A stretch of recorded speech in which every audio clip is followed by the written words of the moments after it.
ये सामग्री dumper truck व्यवसाय की जमीनी हकीकत पर है, जो बड़े बड़े वादों की जगह असल सलाह देती है। चलिए सीधे इसकी पड़ताल शुरू करते हैं। देखिए, इस गाइड की सबसे अच्छी बात यह है कि ये शुरू से ही एक ईमानदार तस्वीर पेश करती है। हाँ, ये उन विज्ञापनों की तरह नहीं है जो कहते हैं बस ट्रक खरीदो और लाखों कमाओ। बिल्कुल, ये साफ कहती है कि रास्ता मुश्किलों से भरा है। और उम्मीदों को सही तरीके से मैनेज करना ही तो किसी भी नए बिजनेस का पहला कदम है। पर यहाँ एक दिलचस्प बात है। ये गाइड अवास्तविक मुनाफे के आंकड़ों से तो बचती है, जो कि बहुत अच्छा है। लेकिन क्या ये सिर्फ चेतावनियों से आगे बढ़कर एक ठोस रिस्क रिवॉर्ड का फ्रेमवर्क दे सकती है? आपने बिल्कुल सही नस पकड़ी है।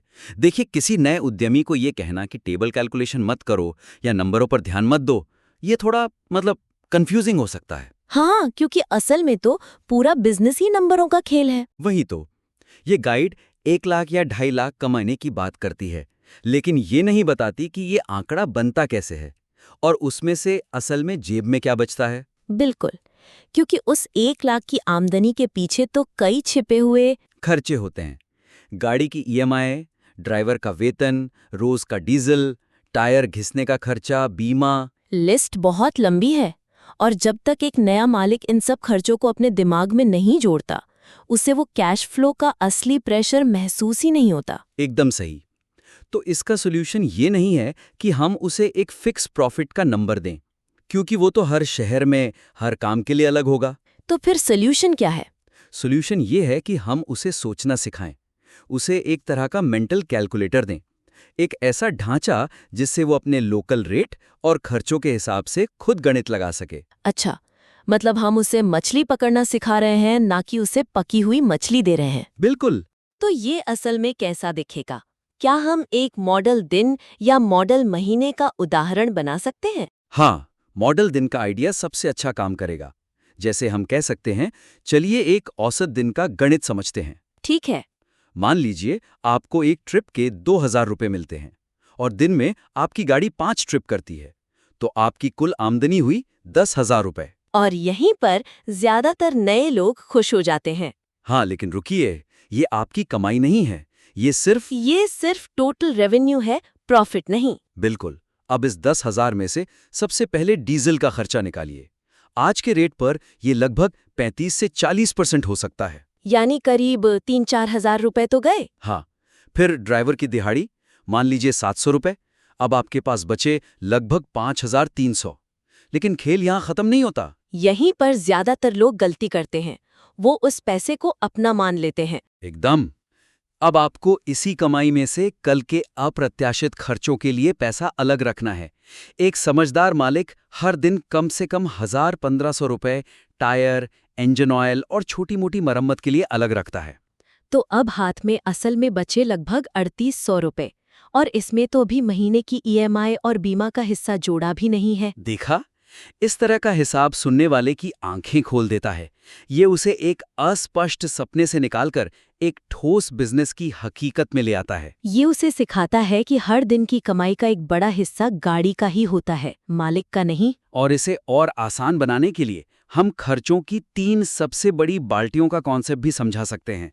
ये नए मालिकों के लिए बहुत मददगार होता है। 3 बाल्टियां, ये क्या हैं? पहली बाल्टी है फिक्स्ड खर्चे।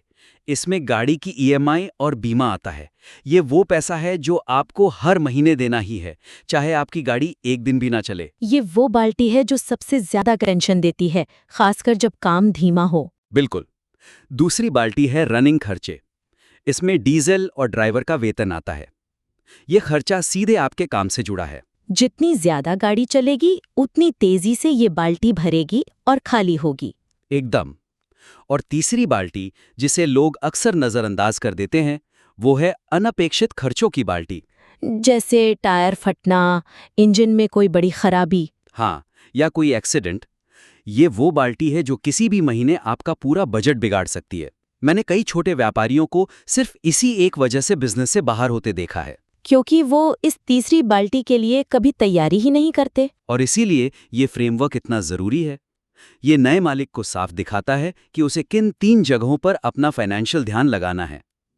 ये तो हुई नंबरों की बात, लेकिन जमीन पर सिर्फ नंबर नहीं होते, लोग भी होते हैं। और यहीं पर समझदारी और भरोसे वाली बात बहुत जरूरी हो जाती है ना? हाँ, और ये शब्द सुनने में जितने आसान हैं, अमल में उतने ही मुश्किल। स्क्रिप्ट सही ढंग से समझदारी और एक भरोसेमंद टीम पर जोर तो देती है, लेकिन एक नए मालिक के लिए वो इन अमूर्त इन आइडियाज को एक ठोस एक्शन लेने लायक चेकलिस्ट में कैसे बदल सकता है? ये बहुत जरूरी सवाल है, क्योंकि एक अच्छा ड्राइवर रखो या समझदारी से काम लो, कहना बहुत आसान है। लेकिन एक नया आदमी कैसे पहचानेगा कि अच्छा ड्राइवर कौन है? या जब बीच रास्ते में रात को 2 बजे ट्रक खराब हो जाता है, तो उस वक्त समझदारी असल में दिखती कैसी है? बिल्कुल, ये बहुत ही अस्पष्ट निर्देश हैं। एक नौसिखिए के लिए ये डरावना हो सकता है। उसे लगता है कि इस धंधे में सफल होने के लिए कोई सीक्रेट कोड है जो उसके पास नहीं है। हाँ, तो हमें इन अमूर्त गुणों को मापने लायक कामों में तोड़ना होगा। और इसका सबसे अच्छा तरीका है एक पहले 30 दिनों का ओनर मैनुअल जैसा कुछ बनाना। ओनर्स मैनुअल दिलचस्प है। हाँ, ये नए मालिक को एक रोड मैप देता है कि उसे पहले महीने में क्या-क्या करना है, जिससे भरोसा और समझदारी हवाई बातें न रहकर रोज की आदतें बन जाएं। ठीक है, तो इस ओनर मैनुअल में क्या हो सकता है? चलिए भरोसेमंद ड्राइवर की बात करते हैं। इसे कैसे मापेंगे? पहले हफ्ते के लिए हम एक ड्राइवर परफॉर्मेंस चेकलिस्ट दे सकते हैं। बहुत ही सीधे सवाल, जैसे एक, क्या ड्राइवर हर सुबह तय समय पर रिपोर्ट करता है, हाँ या नहीं? 2, क्या वो हर शाम ट्रिप का हिसाब और डीजल की खपत का लॉग ठीक से दे रहा है? 3, क्या उसने गाड़ी में किसी भी छोटी-मोटी आवाज या समस्या के बारे में आपको तुरंत बताया? या उसे नजरअंदाज कर दिया? बिल्कुल। और 4, क्या वो गाड़ी की साफ सफाई का ध्यान रखता है? ये छोटे-छोटे सवाल हैं, लेकिन इनसे एक पैटर्न बनता है।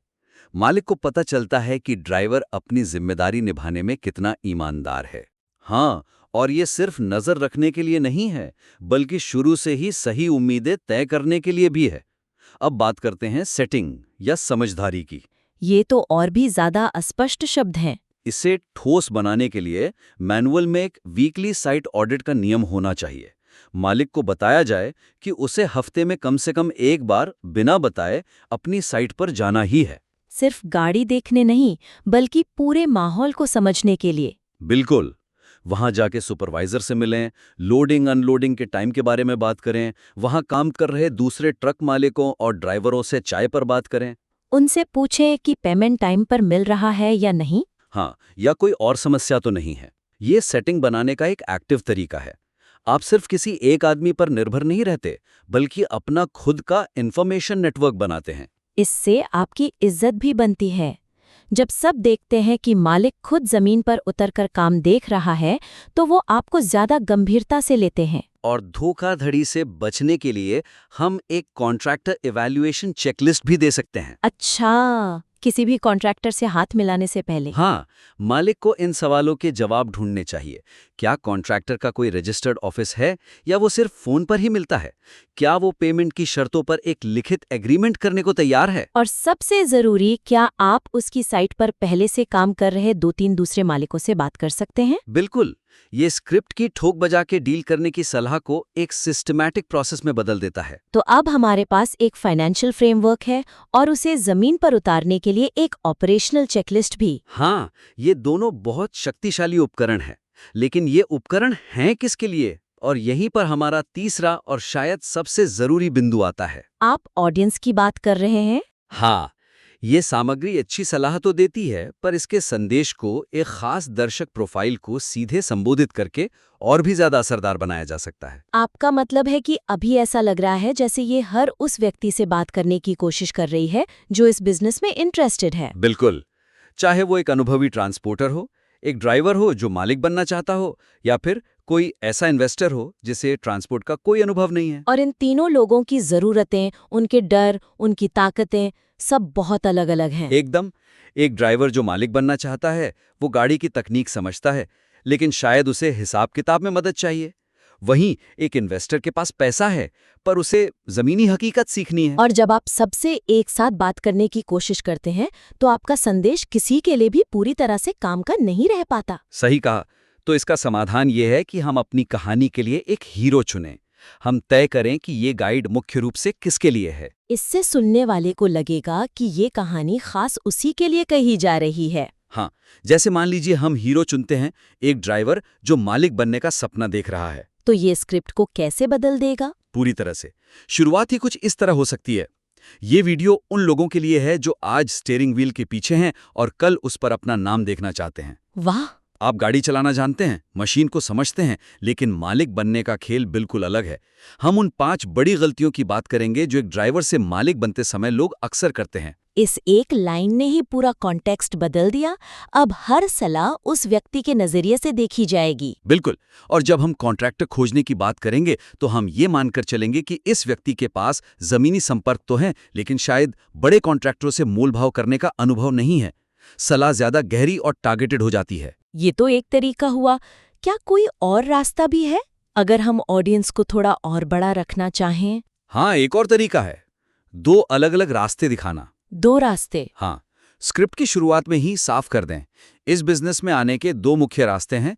पहला, आप इस दुनिया में बिल्कुल नए हैं।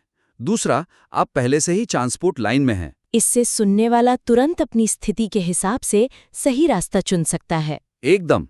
फिर आप कह सकते हैं, अगर आप पहले रास्ते पर हैं, यानी एक बाहरी निवेशक, तो आपका सबसे जरूरी कदम है एक भरोसेमंद काम खोजना, गाड़ी नहीं। लेकिन अगर आप दूसरे रास्ते पर हैं, तो आपकी पहली लड़ाई है सबसे अच्छी फाइनेंशियल शर्तों पर काम उठाना। ये तो सामग्री को एक जनरल गाइड से उठाकर एक पर्सनल सलाहकार के लेवल पर ले जाता है। हाँ, क्योंकि ये सम्मान की बात है। आप अपने सुनने वाले के समय और उसकी स्थिति का सम्मान कर रहे हैं। तो अगर हम आज की पूरी चर्चा को समेटें तो 3 मुख्य बातें सामने आती हैं।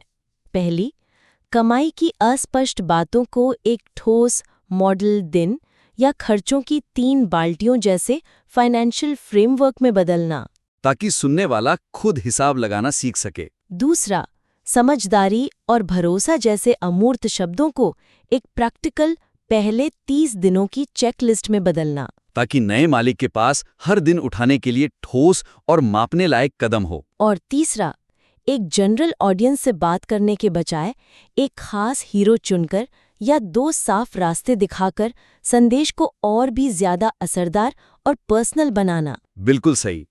इन बदलावों से ये गाइड सिर्फ जानकारी देने वाला एक लेख नहीं रह जाएगा, बल्कि ये एक रोड मैप बन जाएगा जो सुनने वाले का हाथ पकड़कर उसे कदम दर कदम सफलता की ओर ले जाता है। ये सिर्फ क्या करना है नहीं बताता, बल्कि पूरी ईमानदारी से ये भी सिखाता है कि कैसे करना है। ये एक बहुत शक्तिशाली बदलाव होगा। जब आप इन सुझावों पर काम कर लें तो हमें इसे फिर से भेजिएगा। हमें ये देखने में बहुत खुशी होगी कि ये गाइड कैसे विकसित होता है।